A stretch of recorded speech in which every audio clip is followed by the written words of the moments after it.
Hello friends. आज इस video में हम बात करेंगे कुछ इम्पोर्टेंट फ्यूल्स और उसके कंपोजिशन की। जैसा कि आपने DSSB TGT नेचुरल साइंस का सिलेबस देखा होगा, उसमें कार्बन एंड इट्स कंपाउंड्स वाली यूनिट में एक टॉपिक दिया हुआ है कोल एंड पेट्रोलियम। इट मीन्स इससे रिलेटेड क्वेश्चंस आपको अपने एग्ज़ाम में देखने को मिलेंगे। सो इस वीडियो में आज हम कुछ इम्पोर्टेंट नोट्स देखने वाले हैं जिसमें आपको पता चलेगा कि फ्यूल क्या होता है, फॉसिल फ्यूल्स क्या होते हैं, और coal and its type and petroleum के बारे में। ठीक है, और कुछ important information, other facts. So let's start. What is a fuel? So fuel क्या है ये जानने से पहले सबसे पहले हम जानेंगे कि एनर्जी क्या है।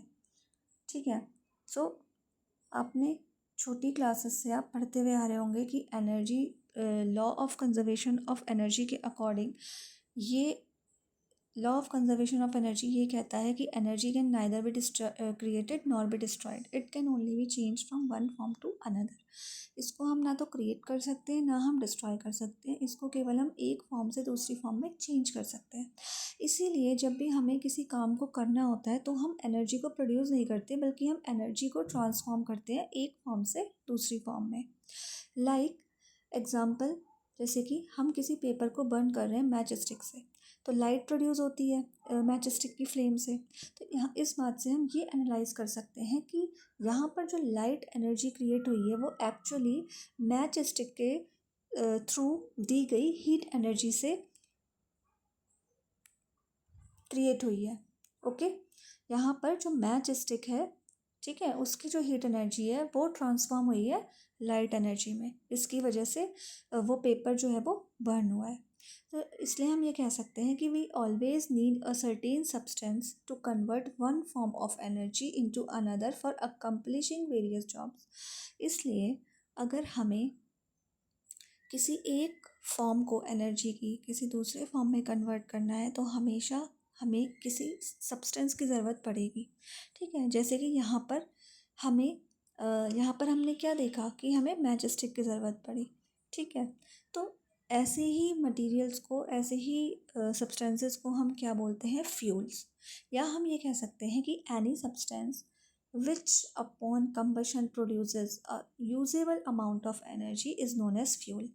ठीक है, कोई भी ऐसा सब्सटेंस जो कंबशन करने पर, कंबशन यानी कि ऑक्सीजन की प्रेजेंस में अगर हम उसे हीट दे रहे हैं, ठीक है, बर्न कर रहे हैं, तो वो एक यूजेबल अमाउंट ऑफ एनर्जी, ऐसी एनर्जी प्रोड्यूस करे जिसे हम यूज़ कर सकते हैं, उसी को हम फ्यूल कहते हैं।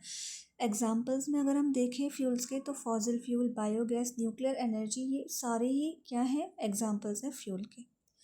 Now the next is classification of fuel. अब हम फ्यूल का क्लासिफिकेशन किस तरीके से कर सकते हैं? First one is renewable source of energy. ठीक है, रिन्यूएबल सोर्स ऑफ एनर्जी मतलब जो इनएग्जॉस्टिबल है, मतलब जिसे हम बार बार रीन्यू कर सकते हैं, जो कभी एग्जॉस्ट नहीं होगी, कभी ख़त्म नहीं होगी। जैसे कि सोलर एनर्जी। ठीक है, जैसे कि सोलर एनर्जी होती है। सोलर एनर्जी एक ऐसा फ्यूल है हमारी अर्थ पर जो कि कभी भी ख़त्म नहीं हो सकता, वो इनएग्जॉस्टिबल है। ठीक है, बार बार रीन्यू होती रहती है। Second one is non renewable source of energy. ऐसी सोर्स ऑफ एनर्जी जो कि एग्जॉस्टिबल है। एग्जॉस्टिबल मतलब वो लिमिटेड अमाउंट में है और वो एक ना एक दिन ख़त्म हो जाएंगे, जैसे कि fossil fuels. Now the energy produced by burning paper is not enough to run cars, but energy produced by burning petrol is enough to do so. अब क्या है कि पेपर को जलाने पर जो एनर्जी प्रोड्यूस हुई, उतनी एनर्जी से आप कार्स को जो है रन नहीं कर सकते, उसके लिए आपको पेट्रोल को ही बर्न करना होगा। इससे हम ये कह सकते हैं कि हर एक फ्यूल जो है वो अपनी एक एनर्जी का सेट रिलीज़ करता है। ठीक है, और हर एक जो है, all of them do not release the same amount of energy upon combustion. हर एक फ्यूल जो है वो सेम अमाउंट ऑफ एनर्जी को जो है वो प्रोड्यूस नहीं कर सकता। ठीक है, so the first page is clear. Now the second is the energy produced by combustion of 1 kg fuel is known as its calorific value. ठीक है, किसी भी फ्यूल की कैलोरीफिक वैल्यू क्या होती है, ये आपसे एग्जाम में पूछा जा सकता है कि कैलोरीफिक वैल्यू क्या होती है। तो किसी भी फ्यूल को प्रोड्यूस करने पर, ठीक है, जो एनर्जी प्रोड्यूस हुई, कंबशन जो एनर्जी प्रोड्यूस हुई किसी भी 1 kg ऑफ फ्यूल को कंबशन करने पर, उसी को हम उसकी कैलोरीफिक वैल्यू कहते हैं। और इसका जो मेज़र आता है वो किलो जूल्स में ही आता है, क्योंकि एनर्जी है ना, इसलिए एनर्जी की यूनिट क्या होती है, जूल, ऐसा unit. Thus we can differentiate different fuels based on their calorific value for their efficient usage. इसी तरीके से हम अलग अलग फ्यूल्स को उनकी कैलोरीफिक वैल्यू के बेसिस पे यूज़ करते हैं। Furthermore, each of them has a different cost with respect to another. Some are cheaper while others are expensive. ठीक है, अपनी अपनी कैलोरीफिक वैल्यू के हिसाब से जो फ्यूल्स होते हैं वो चीपर होते हैं और कुछ एक्सपेंसिव भी होते हैं। Therefore, we categorize fuels as an ideal based on different criteria. इसलिए हमने फ्यूल्स को बहुत डिफरेंट क्राइटेरिया में जो है वो डिवाइड करा हुआ है। Now the next important thing is important properties of N ideal fuel. किसी भी फ्यूल की इंपॉर्टेंट प्रॉपर्टीज़ क्या होती हैं आइडियल फ्यूल की? सबसे पहले an ideal fuel is readily available, वो ईजिली अवेलेबल होना चाहिए। An ideal fuel is cheap, वो चीप होना चाहिए। An ideal fuel burns easily in the air at a moderate rate, ठीक है, आसानी से एयर में, ठीक है, कंबशन करने पर आराम से वो बर्न हो जाए मॉडरेट रेट में। Then large amount of energy produce करे, ठीक है, यही तो कैलोरीफिक वैल्यू होती है, इसी को तो हम कैलोरीफिक वैल्यू कहते हैं। और जिसकी जितनी अच्छी कैलोरीफिक वैल्यू होगी उतना ही अच्छा वो फ्यूल होगा।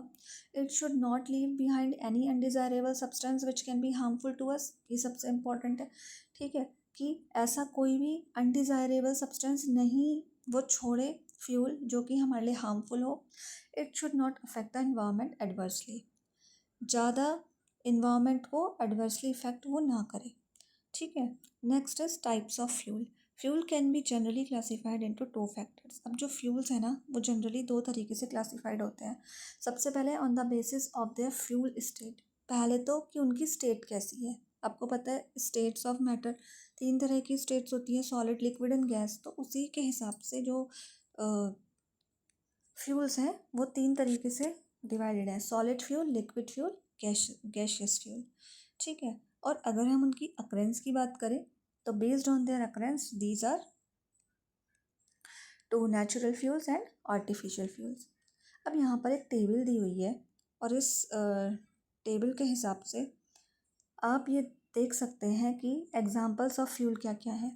लाइक नेचुरल फ्यूल्स में वुड, कोल, ऑयल, शेल, ये सारे एग्जांपल्स हैं आपके सॉलिड फ्यूल्स के, ठीक है। और यहाँ पर आपको आर्टिफिशियल फ्यूल्स भी दे रखे हैं जैसे कि टेन बार्क, ठीक है, और चारकोल, कोल, ये सारे सॉलिड फ्यूल्स हैं लेकिन ये आर्टिफिशियल हैं। जबकि वुड, कोल, ये सब क्या हैं, ये नेचुरल फ्यूल्स हैं। इसी तरीके से लिक्विड फ्यूल्स में आपको, नेचुरल फ्यूल में आप पेट्रोलियम देख सकते हैं, ठीक है। अभी हम आगे देखेंगे कि कोल और पेट्रोलियम ये सब बनते कैसे हैं, ठीक है। उसके बाद आर्टिफिशियल फ्यूल में, अगर लिक्विड फ्यूल्स में हम देखें तो आर्टिफिशियल फ्यूल्स में आ जाएगा कोल तार, ठीक है, अल्कोहल, ये सब। नेक्स्ट इज गैशियस फ्यूल की अगर हम बात करें तो नेचुरल फ्यूल में गैशियस है आपका नेचुरल गैस, एंड ये इम्पॉर्टेंट है थोड़ा सा, इससे रिलेटेड क्वेश्चंस एग्जाम में बनते हैं, ठीक है। तो यहाँ पर है आपका coal gas, producer gas, water gas, hydrogen, acetylene, oil gas, ये सब, ओके। नाउ नेक्स्ट इज, अब यहाँ पर सॉलिड फ्यूल्स इन्होंने डिफाइन करा हुआ है कि सॉलिड फ्यूल्स क्या होते हैं। तो जैसे कि नाम से ही पता चल रहा है आपको कि fuels which are found in their solid state at room temperature are generally referred to as solid fuels, ठीक है। जो अपनी सॉलिड स्टेट में होंगे रूम टेम्परेचर पर वो सॉलिड फ्यूल्स होंगे। They were the first kind of fuel known to be use by man, basically wood to create fire. सबसे पहले इस्तेमाल किए जाने वाले फ्यूल्स यही हैं जो मैन ने सबसे पहले यूज़ किए थे, ठीक है। Then coal was another one of the influential fuel known to a man. It leads the way for the industrial revolution from firing furnace to running steam engines. कोल जो है वो एक दूसरा सबसे ज़्यादा इन्फ्लुएंशियल फ्यूल था जिससे कि, ठीक है, जिससे कि एक बहुत बड़ा इंडस्ट्रियल रिवॉल्यूशन आया। मतलब फर्नेस की फायरिंग से लेकर स्टीम इंजन तक जो है वो रन किए गए कोल के थ्रू, ठीक है। तो इसलिए कोल जो है वो बहुत इम्पोर्टेंट फ्यूल में से एक है। और ये कैसा है, नेचुरल सॉलिड फ्यूल है, ठीक है। ये आप याद रखना, आपसे एग्जाम में पूछा जा सकता है कि example of natural solid fuel बताइए। अब इनके एडवांटेजेस क्या होंगे, ठीक है। सबसे पहले easy to transport, easy to transport, ठीक है। उसके बाद आपका low production cost, moderate ignition temperature, इजी है ट्रांसपोर्ट करने के लिए, स्टोर करने के लिए, प्रोडक्शन कॉस्ट लो है, इग्निशन टेम्परेचर मॉडरेट है, ठीक है। डिसएडवांटेजेस क्या है? डिसएडवांटेजेस ये है कि large portion of energy is wasted, बहुत ज़्यादा एनर्जी इसमें वेस्ट हो जाती है। Ash content is high and burn with clinker formation, so ये इसके डिसएडवांटेजेस हैं, ठीक है। अब नेक्स्ट आता है आपका कोल के बारे में अब हम पढ़ेंगे, ठीक है। इससे रिलेटेड बहुत सारे क्वेश्चंस एग्ज़ाम में बनते हैं, ठीक है। सबसे पहले तो आपको यही पता होना चाहिए कि कोल को ब्लैक गोल्ड कहते हैं, ठीक है। ब्लैक गोल्ड किसे कहते हैं? कोल को। Found in sedimentary strata layers of soil, coal जो है ना वो हमें सॉइल की लेयर्स में मिलता है, ठीक है। Contains carbon, volatile matter, moisture and ash, in some cases sulphur and phosphorus, इसमें कार्बन होता है, वोलेटाइल मैटर होता है, मॉइस्चर होता है और ऐश भी होता है, ठीक है। और ऐश किसके होते हैं? सल्फर और फॉस्फोरस के। Mostly use for power generation and metallurgy, इसको अब देखो यहाँ पे यूज़ दिया हुआ है इसका, है ना, तो ये आपसे पूछा जा सकता है कोल का जो यूज़ है, ठीक है। ये मल्टीपल चॉइस क्वेश्चन में एक क्वेश्चन की फॉर्म में पूछा जा सकता है। तो इसको कहाँ यूज़ करते हैं? पावर जनरेशन में इसका यूज़ होता है और मेटलर्जी में यूज़ होता है। मेटलर्जी मतलब जो मेटल्स को एक्सट्रैक्ट करते हैं उनकी ओर्स से, उसको ही मेटलर्जी बोला जाता है। Coal reserves are 6 times greater than oil and petroleum reserves, हमारे इंडिया में जो या वर्ल्ड में जो कोल रिजर्व्स हैं वो 6 टाइम्स ज़्यादा हैं ऑयल और पेट्रोलियम रिजर्व से। अच्छा, अब सबसे इम्पोर्टेंट यहाँ पर क्वेश्चन बनता है कि कोल के जो टाइप्स हैं वो क्या क्या होते हैं, तो ये आपको याद होने चाहिए। देखो, पीट, लिग्नाइट, बिट्यूमिनस एंड एंथ्रासाइट, ये 4 जो है वो टाइप्स ऑफ कोल है, ठीक है। This division is based on carbon ash, अब ये जो डिवीज़न है ना कोल का, पीट, इग्नाइट, बिट्यूमिनस, एंथ्रासाइट, ये क्यों इनको अलग अलग कैटेगरी दी गई है? ये कैटेगरी दी गई है इनके कार्बन कंटेंट के बेसिस पे, इनके ऐश और मॉइस्चर कंटेंट के बेसिस पे, ठीक है। तो वो अब हम वन बाय वन देखेंगे। सबसे पहले पीट, हम पीट के बारे में पढ़ेंगे। First stage of transformation contains, देखो आपको ये पता होना चाहिए कि इसमें जो कार्बन कंटेंट है ना वो केवल 40 से 50% का है, ठीक है। ये आपको पता होना चाहिए, 40 to 55% कार्बन कंटेंट है इसमें। Then contains enough volatile matter and lot of moisture, इसमें वॉलेटाइल मैटर बहुत ज़्यादा होता है और काफ़ी सारा मॉइस्चर भी होता है, ठीक है। इससे बहुत ज़्यादा स्मोक और बहुत ज़्यादा पॉल्यूशन होता है। अच्छा, और ये बहुत सारी ऐश भी छोड़ता है। अब क्योंकि पॉल्यूशन हो रहा है तो इसका मतलब ऐश छोड़ ही रहा होगा। Left to itself it burns like wood, gives less heat, emits more smoke, ठीक है। अब देखो ये हीट तो कम देता है लेकिन स्मोक बहुत ज़्यादा देता है, ठीक है। ये वुड की तरह जलता है, तो इसलिए ये बहुत अच्छा कोल नहीं माना जाएगा ना, बहुत अच्छा फ्यूल नहीं माना जाएगा, क्योंकि हमने तो ये पढ़ा था कि अच्छा फ्यूल वो होगा जो स्मोक कम देगा और हीट एनर्जी ज़्यादा देगा, है ना, एनर्जी ज़्यादा प्रोड्यूस करेगा। Okay, now next is lignite, ये आपको पता होना चाहिए कि लिग्नाइट को ना ब्राउन कोल कहते हैं, ठीक है, ब्राउन कोल। तो ब्राउन कोल किसे कहते हैं? लिग्नाइट को, ठीक है। इसमें भी 40 to 55% कार्बन कंटेंट होता है। ये dark to black brown type का होता है। मॉइस्चर कंटेंट इसमें काफ़ी हाई होता है, ठीक है।